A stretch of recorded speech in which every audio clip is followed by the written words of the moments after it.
encontramos con nuestro pastor Idel Suárez, actual presidente de la Conferencia General. Muchos saludos en el Señor para nuestra querida juventud. Me da mucha alegría estar aquí en Sudamérica y de parte de la Asociación General les extendemos un saludo cariñoso para los jóvenes de Perú y les pedimos al Señor que los colme de bendiciones al desarrollar sus talentos para su gloria.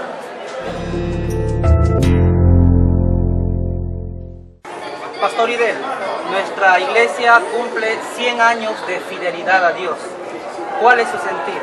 Bueno, mira, cumplirás 100 años de fidelidad a Dios solo por la obra de la gracia de Dios. Yo estoy sumamente contento porque en este año cumplo 50 años y la iglesia cumple el doble, los 100 años. Y son 100 años de fidelidad ante la guerra, ante la crisis de la guerra. Hay un texto muy importante en la Biblia que dice: si corriste con los de a pie y te cansaron, ¿cómo contenderás con los de a caballo? La Primera Guerra Mundial fue una carrera con personas de a pie, fue una crisis de guerra. Pero la hermana White habla de otra crisis, y es la crisis de la ley dominical.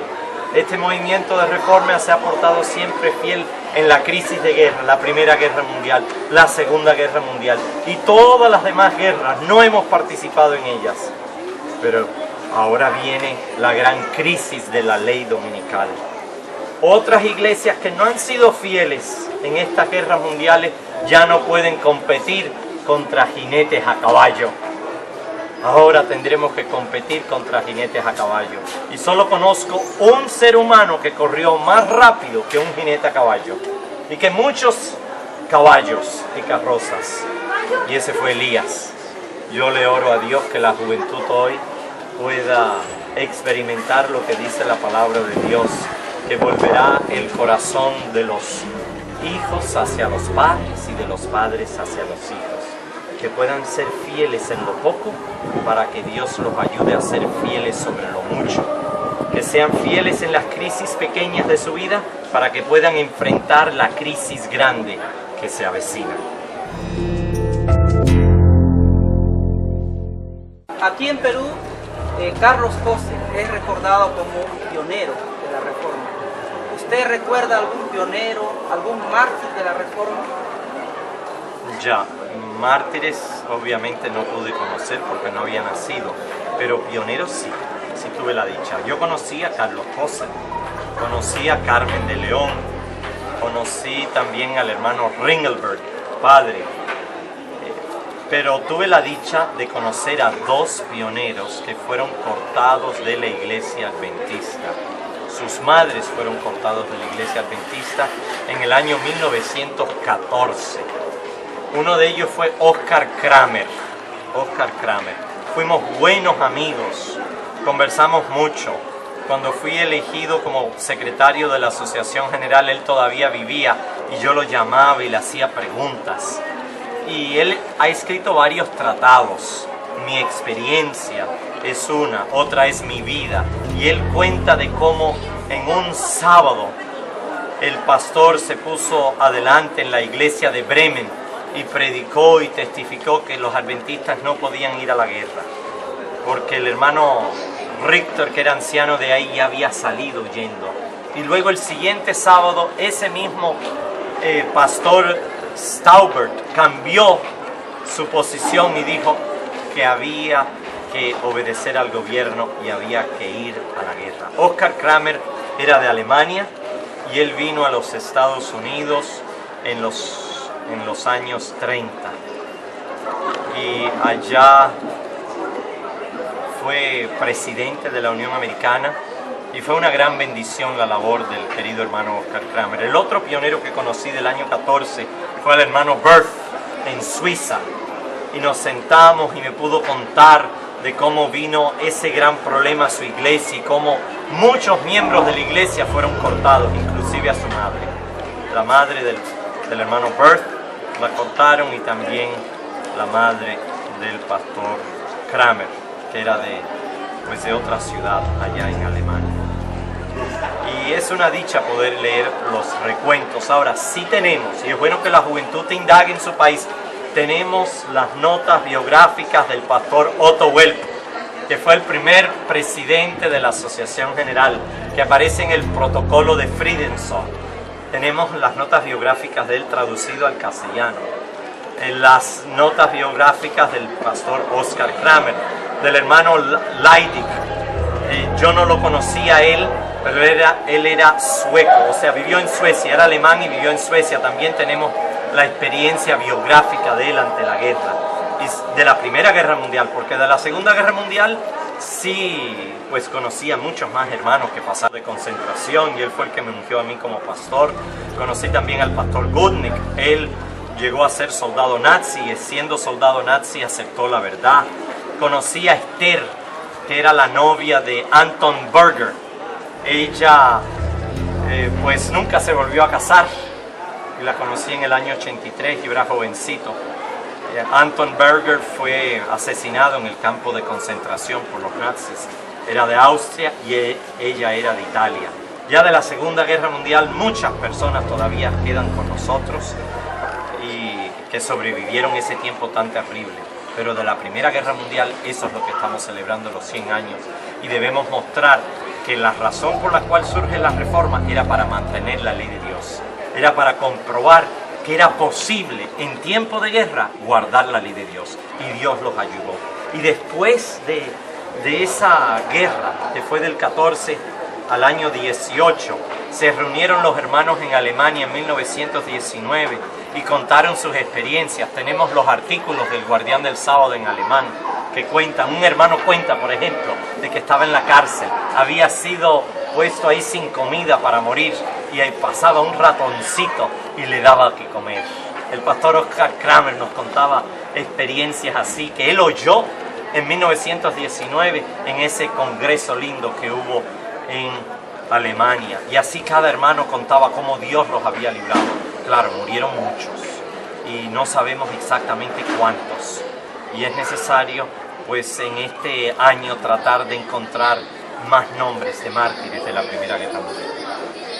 Pastor, este siglo XXI, ¿cuáles son los desafíos que nuestra iglesia tiene que enfrentarse? Ya, el gran desafío que nosotros tenemos es que este evangelio será predicado en todo el mundo para testimonio a todas las naciones. Y la sierva del Señor dice que los jóvenes van a terminar la obra. Así que la juventud mía no lo pudimos lograr. Dios quiera que esta juventud sí lo pueda lograr. Que sean esos jóvenes que se presenten a los pastores y digan: pastor, yo quiero ser misionero. Yo quiero salir con usted a colportar. Yo quiero aprender a cómo dar estudios bíblicos. Yo quiero prepararme para predicar en este país. Y si tengo éxito en este país, que el Señor me llame a otras tierras que no han oído el mensaje. Cuando lleguemos al cielo se van a acercar muchas personas a los que fueron misioneros y les dirán: ay querido, gracias por haber dejado tu hogar, gracias por haber dejado tu cultura, por haber venido a mi país, por haber compartido, por haber aprendido mi idioma, por haber comido nuestro alimento y por habernos enseñado la verdad. Qué dicha estar aquí en el cielo, qué dicha estar aquí con los ángeles, qué dicha estar con los querubines, los serafines, qué dicha estar con Jesús, con el Padre. Ay, qué lindo será el testimonio. Gracias a tu sacrificio, yo estoy aquí ahora. Esa será una gran alegría. El mensaje final que tengo para los jóvenes es el texto que me dedicaron a mí cuando me bautizó el pastor Gessner de Centroamérica, que por cierto era brasilero, el pastor Alfredo Gessner. Y el texto que me dedicó y que yo le he dedicado a muchos jóvenes es el que se encuentra en Timoteo, primera de Timoteo 4:12, y dice: ninguno tenga en poco tu juventud. Yo tuve la dicha de entrar en las aguas bautismales cuando tenía 14 años. 14 años. Me iban a bautizar de 13 años, pero hubo un gran desafío. Llegamos al lugar del bautismo y nos atacaron perros y hombres con machete para matarnos. Y los pastores encargados dijeron: no, nos vamos a apartar del lugar. Luego, la siguiente vez que se organizó el bautismo, y ahí sí pude entrar en las aguas bautismales, el pastor Alfredo Gessner del Brasil, que estaba laborando en Guatemala, pero me bautizó en Costa Rica a la edad de 14. Ninguno tenga en poco tu juventud, sino ejemplo de los creyentes en palabra, conducta, amor, espíritu, fe y pureza. Mi mensaje para los jóvenes es que no cometan el error que cometió un joven que estudió conmigo en la escuela misionera. No voy a darles el nombre de él, pero ese joven se acerca a mí un día y me dice: mira, Idel, aquí tengo toda mi vida planificada. Vamos a terminar la escuela misionera, yo voy a ir a estudiar a la universidad, voy a hacerme médico, voy a casarme, voy a tener una clínica próspera, voy a tener hijos, y entonces vendrá Cristo. Dice la palabra de Dios: mas buscad primeramente el reino de Dios y su justicia, y todas estas cosas serán por añadidura. Ese compañero mío terminó la escuela misionera, fue a la universidad, estudió medicina, terminó, se casó, trabajó como clínico, tuvo hijas y hoy es ateo. Hoy no cree en Cristo, no cree en Dios, porque no buscó primero la venida de Cristo.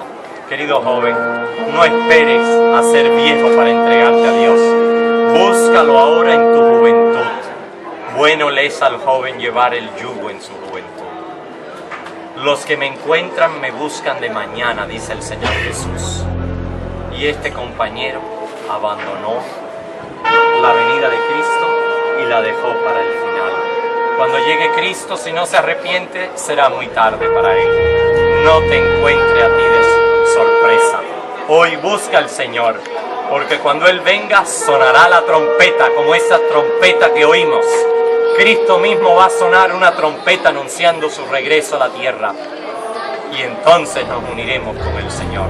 Qué dicha que tú, joven, estés con Jesús aquel día. Pastor Idel, muchas gracias. Y Dios permita que en otra ocasión pueda estar nuevamente con nosotros y poder escuchar nuevamente sus consejos. Gracias, pastor. Dios lo bendiga. El Señor les acompañe, y la paz de Jesús, el gozo del Espíritu y el amor del Padre les acompañen. Amén.